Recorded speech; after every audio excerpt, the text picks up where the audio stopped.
Parole est à vous. Bonjour, merci beaucoup, donc, mesdames et messieurs, chers collègues. Euh, je place ma réflexion dans le prolongement du thème de réconfiguration géopolitique annoncé par le président Rasbin. Effectivement, on parle aujourd'hui de l'Iran et notre carte mentale, disons, actualité oblige, se tourne presque spontanément vers le sud, le golfe Persique, le détroit d'Ormuz, c'est bien normal. Je voudrais néanmoins proposer un déplacement de regard, penser l'Iran depuis le nord, depuis la Caspienne, le Caucase du Sud, l'Arménie, l'Azerbaïdjan, les régions comme le Nakhichevan, le Syunik en Arménie, on peut dire les corridors eurasiatiques.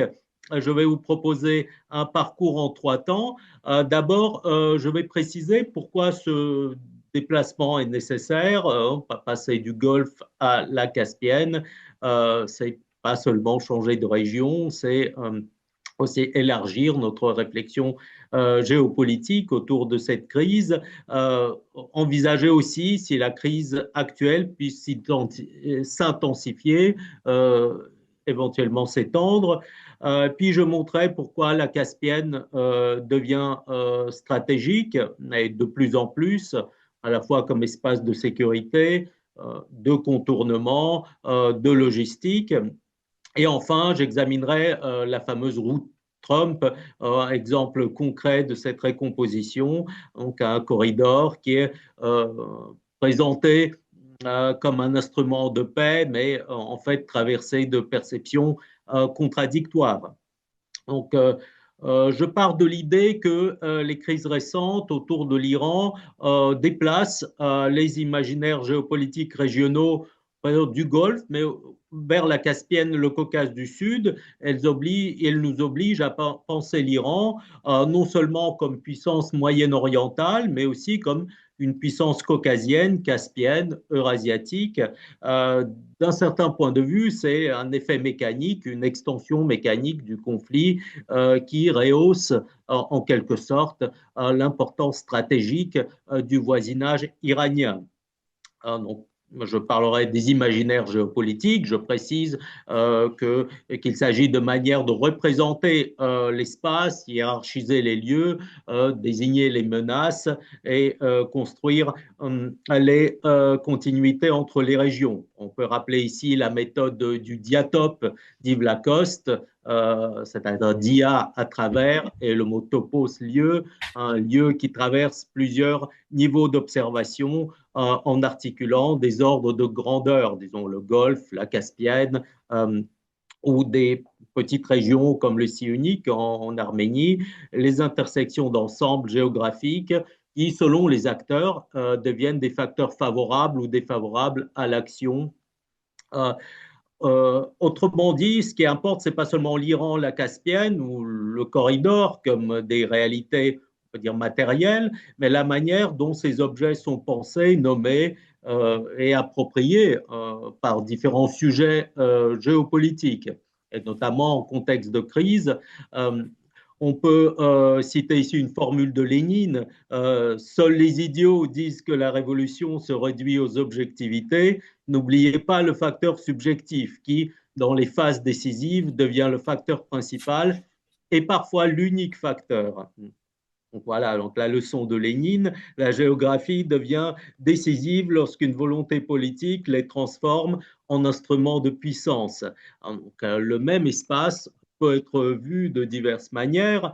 La Caspienne, mer fermée, une réserve énergétique, mais aussi une frontière de sécurité, un corridor de transport. Le Caucase du Sud est à la fois périphérie post-impériale russe, c'est un voisinage européen, un espace turcique, une frontière nord de l'Iran, un carrefour eurasiatique. Donc pour l'Iran, le Caucase Sud n'est pas un voisinage lointain, c'est la frontière nord et qui suscite des inquiétudes. Hein, l'influence turque, les liens entre Bakou et Israël, l'activisme américain actuel, le recul relatif de la Russie le rapprochement arménien avec l'Europe et les projets de corridor qui, tout ça peut modifier des équilibres régionaux. Moi, je pense que l'Azerbaïdjan occupe une place particulière, juste mentionnée ici. Il est frontalier de la Russie et de l'Iran, mais aussi adossé à la Turquie, lié à Israël. Il devient aujourd'hui un État pivot où se croisent plusieurs imaginaires géopolitiques.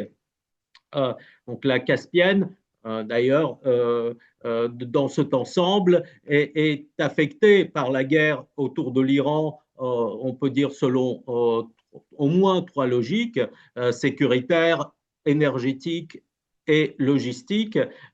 D'abord, la guerre confirme ce que déjà montrait la guerre en Ukraine. Les infrastructures énergétiques deviennent facilement des cibles, qu'on parle de raffineries, d'installations pétrochimiques, des pipelines, les ports, les terminaux, les routes d'exportation.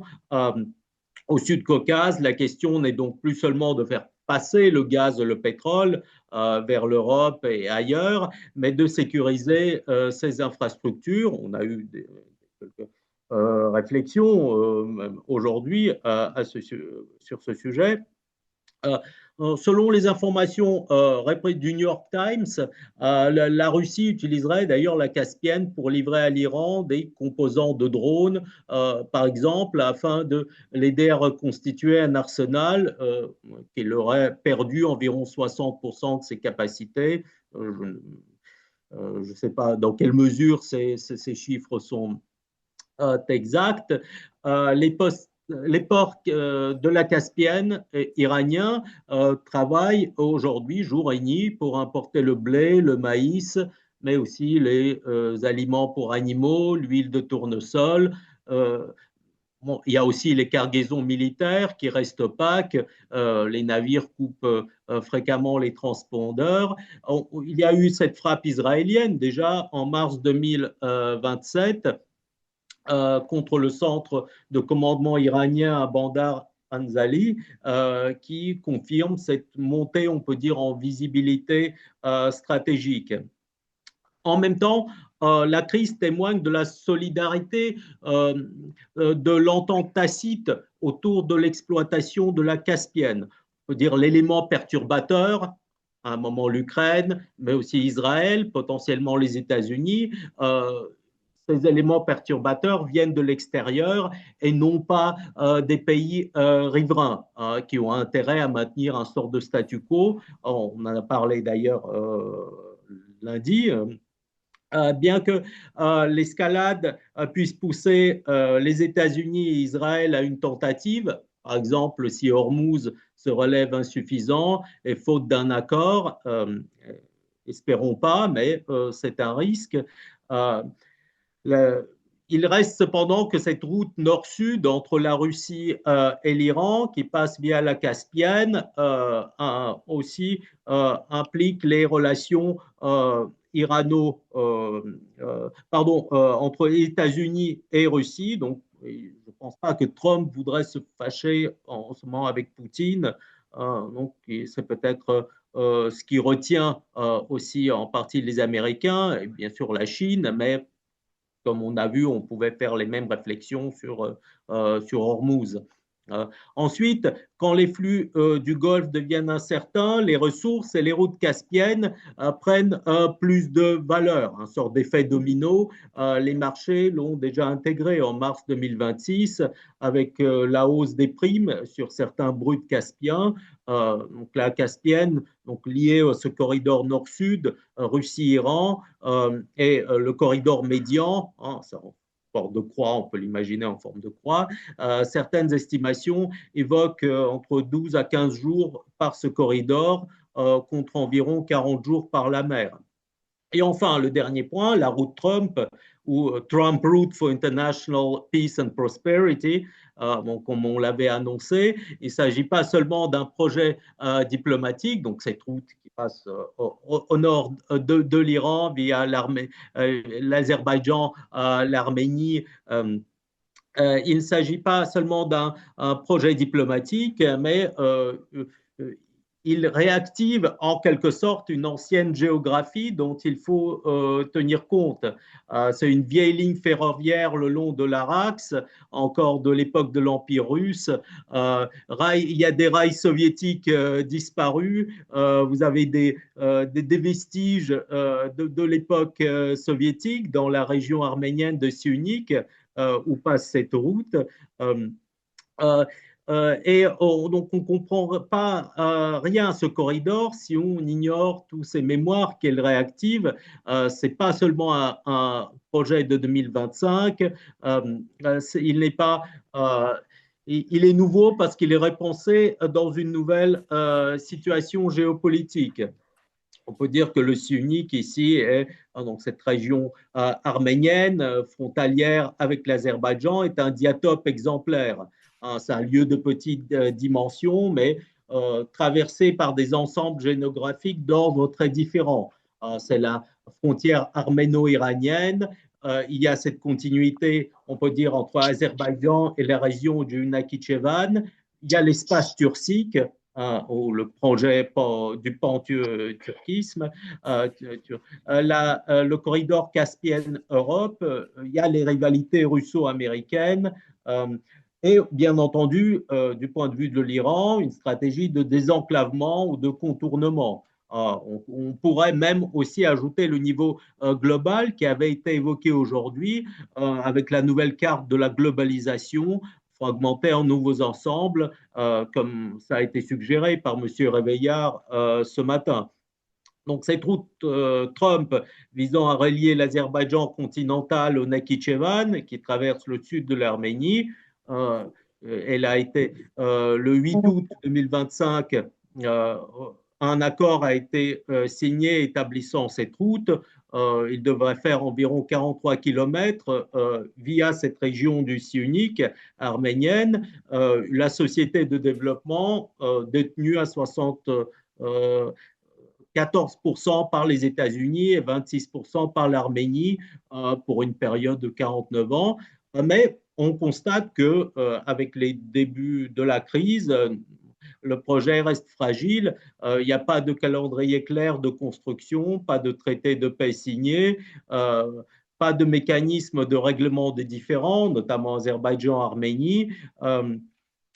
Pour l'Azerbaïdjan, l'intérêt est évident, reconnecter à son enclave du Nakhichevan, réduire la dépendance au passage par l'Iran. Pour l'Arménie, l'ambiguïté on peut dire plus forte, c'est un pays enclavé, elle fournit le territoire, elle assume le risque, on peut dire, de la souveraineté, mais dépend d'une frontière turque fermée depuis 33 ans, donc et d'une concession ferroviaire à la Russie depuis 2008. Pour l'Union européenne, l'enjeu est réel. Il y a une étude de la Commission européenne de 2026 qui estime que cette route pourra réduire les temps de trajet jusqu'à 25% par rapport au chemin de fer Bakou-Tbilissi-Kars. Donc, pour les pays de l'UE, aujourd'hui sous perfusion énergétique, avec les sanctions contre la Russie et l'impact de la fermeture du détroit d'Ormuz, on conçoit qu'il y a un intérêt vital pour cette route. Bien sûr, la Russie voudrait maintenir les communications ouvertes et maintenir la supervision russe. Mais pour l'Iran, c'est une évolution qui ne peut être que sensible. Le corridor passerait dans le sud de l'Arménie, le long de sa frontière nord. Elle peut réduire la dépendance azerbaïdjanaise au passage par l'Iran, renforcer la présence américaine dans le Caucase et réorganiser les routes caspiennes, Turquie, Europe. Ce que Washington présente d'ailleurs comme connectivité et paix est perçu en Iran comme contournement ou avec l'Union européenne, un encerclement doux et déplacement du centre de gravité régional. C'est là où ces imaginaires divergent. Pour à l'Azerbaïdjan, il faut se reconnecter avant tout au Nakhichevan, restaurer une continuité territoriale. Pour la Turquie, et une continuité avec ce monde turc. Pour Moscou, c'est perdre une fonction de surveillance et pour l'Iran, c'est un risque de contournement. Euh, comme vous pouvez voir que dans une lecture diatopique, le corridor n'est pas une ligne, mais une articulation d'ensemble. Il relie des lieux, traverse diverses souverainetés et modifie des dépendances et les rapports de force entre plusieurs ordres de grandeur. Euh, donc, vous pouvez voir que dans le Caucase, la menace passe davantage par les routes, les frontières et les dépendances. Euh, donc, j'en conclurai simplement, l'Iran ne peut pas être pensé uniquement depuis le Golfe Persique. Le Golfe reste central, mais il ne suffit plus. L'Iran est aussi une puissance caucasienne, caspienne, eurasiatique. La caspienne redevient stratégique parce que justement, elle relie des espaces et permet des contournements, concentre des vulnérabilités. Quant au Caucase Sud, il n'est plus une périphérie. Au contraire, dans ce monde de la nouvelle globalisation fragmentée dont a parlé le président Rasbin, et il devient une jonction entre Moyen-Orient, Russie, Turquie, l'Europe, l'Asie centrale et la Caspienne. Je vous remercie.